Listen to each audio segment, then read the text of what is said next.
Salam Bapak dan Ibu, puji syukur buat Tuhan karena kita masih dalam keadaan sehat. Saat ini kita akan mempelajari firman Tuhan dari Injil Lukas 19 ayat 28 hingga 40. Sebelum kita membaca firman Tuhan, mari kita berdoa. Bapa kami yang di surga, Bapa yang kami kenal dalam nama anak-Mu Yesus Kristus, terima kasih untuk nafas hidup yang masih Engkau berikan bagi kami Tuhan.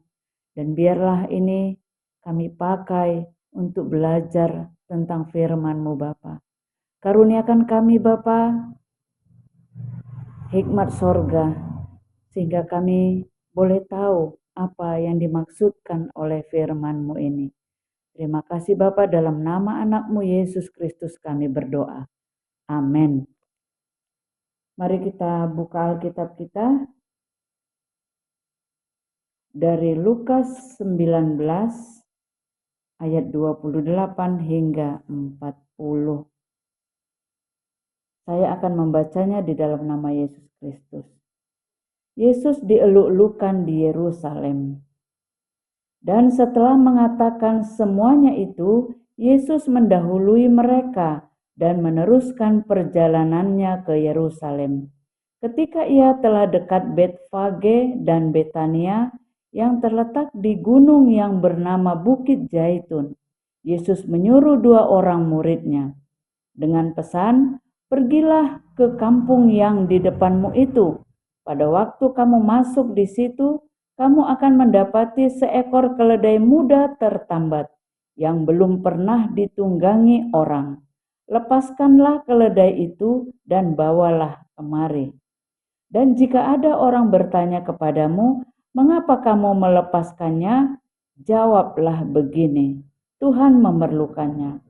Lalu pergilah mereka yang disuruh itu, dan mereka mendapati segala sesuatu seperti yang telah dikatakan Yesus.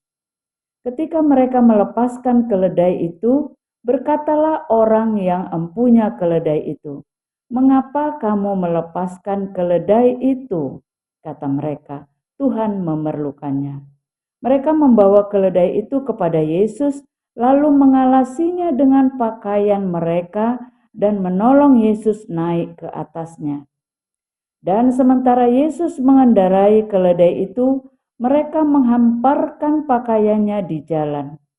Ketika ia dekat Yerusalem, di tempat jalan menurun dari Bukit Zaitun, mulailah semua murid yang mengiringi dia bergembira dan memuji Allah dengan suara nyaring oleh karena segala mujizat yang telah mereka lihat. Kata mereka, "Diberkatilah dia yang datang sebagai Raja dalam nama Tuhan, damai sejahtera di sorga dan kemuliaan di tempat yang maha tinggi." Beberapa orang Farisi yang turut dengan orang banyak itu berkata kepada Yesus, "Guru, tegurlah murid-muridmu itu." Jawabnya, "Aku berkata kepadamu, jika mereka ini diam, maka batu ini akan berteriak." Demikian jauh pembacaan firman Tuhan. Bapak dan Ibu, tema yang ada di sini yaitu Yesus dieluk-elukan di Yerusalem, sesuai dengan judul perikop kita.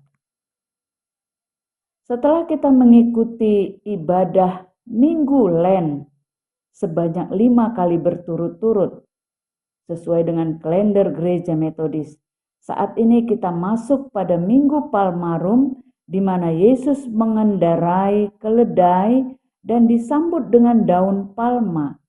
Yesus dieluk-elukan ketika datang ke Yerusalem sebelum ia mengalami penderitaan menuju salib, kematian, bahkan kebangkitan. Suasana ketika itu memang orang begitu banyak. Mengapa? Karena saat itu mereka akan merayakan ibadah Paskah atau Hari Raya Paskah. Jadi orang-orang yang merantau ke berbagai daerah itu kembali ke Yerusalem untuk merayakan hari raya Paskah. Pada Minggu Palmarum ini, saya teringat di kampung. Ketika Minggu Palmarum, pintu gereja, jendela gereja itu dihiasi oleh daun-daun palma atau mare-mare bahasa Bataknya, yaitu sejenis daun kelapa muda ataupun daun enau atau sejenisnya yang boleh dikatakan sejenis daun palma. Bahkan pada acara-acara memasuki rumah dalam budaya Batak juga menggunakan daun palma sebagai simbol pesta sukacita. Sahabat terkasih yang diberkati Tuhan, Minggu Palmarum juga disebut dengan awal pekan suci, di mana dalam seminggu itu Yesus mulai mengalami penderitaan berat yang merupakan peristiwa penting yang dicatat dalam Alkitab. Gereja Metodis Indonesia menerapkan pekan suci ini, di mana selama 4 malam berturut-turut mengadakan ibadah malam Pasion. Dilanjutkan lagi dengan ibadah Jumat Agung hingga puncaknya yaitu hari Minggu, di mana kita merayakan hari kebangkitannya. Bagi kita umat Kristen, Yesus dieluk-elukan di Yerusalem adalah merupakan peristiwa yang istimewa dan sangat melekat di pikiran kita karena setiap tahunnya kita memperingatinya. Peristiwa ini disaksikan oleh murid Yesus sendiri dan dicatat pada Injil Sinoptik Perjanjian Baru, yaitu Matius, Markus, Lukas, dan Yohanes. Ini adalah peristiwa sejarah iman bagi kita. Walaupun kita yang masih hidup saat ini tidak melihat secara langsung peristiwa tersebut, tetapi dengan iman kita percaya bahwa ketika itu Yesus dieluk-elukan ketika masuk ke Yerusalem. Kita percaya dengan iman. Ibrani 11 ayat 1. Iman adalah dasar dari segala sesuatu yang kita harapkan dan bukti dari segala sesuatu yang tidak kita lihat. Bapak Ibu sekalian, Yesus datang ke Yerusalem dengan menunggang keledai yang sudah dipersiapkan dengan cara dan versi Yesus sebagai anak Allah. Ayat 30 sampai 35 dijelaskan di sana. Ambillah keledai muda yang tertambat di kampung sana. Bila yang empunya bertanya mengapa diambil, katakanlah Yesus memerlukannya. Kedatangannya dengan mengendarai keledai adalah sebagai penggenapan firman Tuhan dalam Zakaria 9 ayat 9. Bahwa akan datang seorang raja dengan mengendarai seekor keledai. Bersorak-soraklah dengan nyaring, hai putri Sion. Bersorak-sorailah dengan nyaring, hai putri Yerusalem. Lihatlah rajamu datang dengan mengendarai seekor keledai. Seekor keledai dan bukan seekor kuda yang menunjukkan kegagahan, keperkasaan untuk berperang melawan musuh. Khususnya di kota Medan ini, kita lihat patung kuda, Raja Sisingamangaraja. Dan kelihatan memang sangat gagah dan siap untuk berperang. Nah, berbeda dengan Yesus, Sang Raja Agung, Raja Damai, Raja Mulia, menunggang keledai sebagai simbol kedamaian, kerendahan hati, bahkan kelembutan dalam menghadapi segala penderitaan yang kompleks saat itu. Dia adalah Raja Damai. Tidak ada pemberontakan di sana-sini ketika Yesus masuk ke Yerusalem. Bapak dan Ibu, daun palma sebagai simbol perdamaian, kekuatan dan sukacita tidak kalah pentingnya ketika mengeluhkan Yesus itu. Murid-murid dan orang banyak yang tadinya datang dari berbagai daerah untuk merayakan Paskah sesuai dengan hukum Musa di Perjanjian Lama. Mereka melambai-lambaikan daun palma, bukan daun sangge-sangge, dan meletakkannya di tanah. Mempersembahkan kain, pakaiannya ke tanah, bagai permadani bagi Yesus yang mau lewat. Kalau zaman now ini bolehlah dikatakan dengan red carpet. Ini bisa kita lihat pada saat pelantikan di pemerintahan atau di mana saja, atau pada saat pemberkatan pernikahan, maka red carpet itu pun digelar untuk dijalani oleh orang-orang yang bersangkutan. Suasana ketika itu begitu sukacita. Mengapa mereka begitu merasakan euforia sukacita luar biasa, Bapak Ibu? Mereka bersorak-sorai, ayat 38. Diberkatilah dia yang datang sebagai raja dalam nama Tuhan. Damai sejahtera di sorga dan kemuliaan di tempat maha tinggi. Mereka ingin Yesus menjadi raja mereka, hingga mengatakan bersorak-soraklah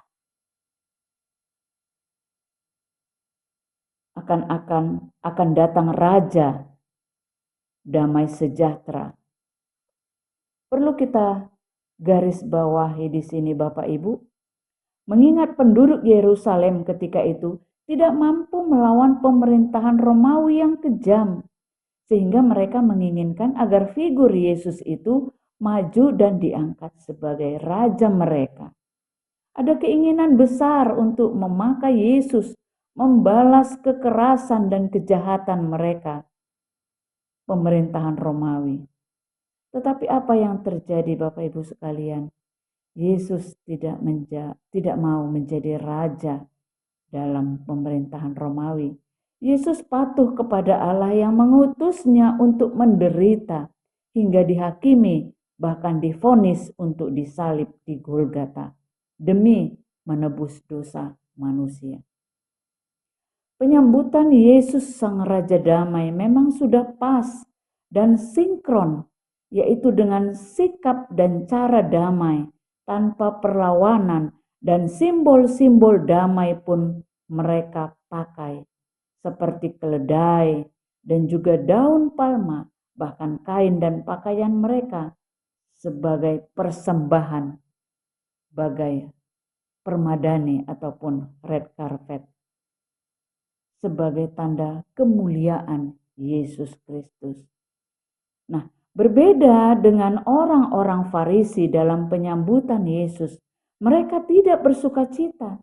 Justru mereka merasa risih dan stres. Apakah karena suara sorak-sorai yang begitu riuh? Apakah karena pengikut Yesus begitu banyak? Mereka saat itu juga bingung. Mengapa Yesus mempunyai pengikut yang begitu banyak? Mereka pro kepada Yesus. Mereka juga takut apakah Raja Herodes akan digantikan oleh Yesus dan lain sebagainya timbul di dalam pikiran mereka. Mereka takut bila Yesus menjadi raja, maka jabatan mereka akan terguling. Sehingga apa yang dikatakan oleh orang Farisi pada ayat 39, Guru, tegurlah murid-muridmu itu. Guru, tegurlah murid-muridmu itu. Apa jawaban daripada Yesus? Ayat 40. Jika mereka diam, batu ini akan berteriak. Wow, fantastis sekali. Yesus memakai istilah batu untuk menangkis pertanyaan orang Farisi yang terus mencari-cari kesalahan Yesus, agar inilah saatnya ditangkap dan tidak lagi melakukan penginjilan-penginjilan. Jawaban Yesus diartikan, yaitu tak seorang pun bisa menghempang sukacita ataupun rasa syukur orang-orang yang sudah mendapatkan mujizat daripada Yesus. Tidak bisa dihambat sukacita orang-orang yang sudah mendapatkan anugerah daripada Yesus. Mujizat orang buta dicelikkan, air menjadi anggur, orang mati dibangkitkan, bahkan lain-lain sebagainya. Bahkan banyak pengajarannya yang sudah membawa orang-orang untuk bertobat. Merekalah yang menjadi saksi atas kebaikan Yesus. Merekalah saksi atas kasih kuasa Yesus. Bila mereka dibungkam atau dihambat, ataupun bila mereka menghempang pemberitaan Yesus sebagai Tuhan dan Juru Selamat, maka Yesus punya cara tersendiri untuk menyatakan bahwa dirinya adalah Raja di atas segala raja, Raja gereja, Raja di bumi dan di sorga. Ada kalimat bijak, semakin dihambat, semakin merambat. Bapak Ibu sekalian yang diberkati Tuhan, mari kita sambut, mari kita elu-elukan Yesus sebagai Raja damai di hati kita. Tanpa ada kekerasan, tetapi kita elu-elukan Raja damai itu di dalam hati kita, sehingga relasi kita secara vertikal kepada Tuhan akan lebih baik, dan relasi kita secara horizontal kepada sesama semakin mantap. Tidak bisa dibohongi Bapak Ibu sekalian. Bila hati kita penuh dengan damai, maka terlihatlah dalam tindakan kita sehari-hari. Ada kesabaran di dalamnya, ada kelemah lembutan di dalamnya. Bahkan ada pengharapan ketika kita mengalami pergumulan hidup. Mari kita elu-elukan Yesus, karena dialah firman, dialah Allah, dialah jalan. Yohanes 14 ayat 6. Akulah jalan dan kebenaran dan hidup. Tidak ada seorang pun yang datang kepada Bapa kalau tidak melalui aku. Demikianlah firman Tuhan bagi kita. Tuhan Yesus memberkati. Amin. Mari kita kembali berdoa. Bapa kami yang di surga, kembali kami datang kepadamu ya Tuhan, untuk mengucapkan puji syukur bagimu.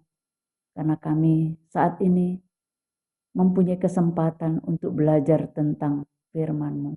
Kami butuh roh Tuhan, kami butuh pimpinan Tuhan, agar kami mampu menerapkan firman-Mu ini di dalam kehidupan kami sehari-hari.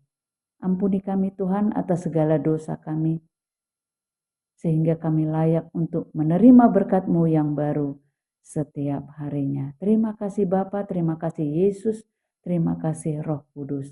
Inilah doa kami yang kami panjatkan di dalam nama anak-Mu Yesus Kristus, Tuhan kami. Amin.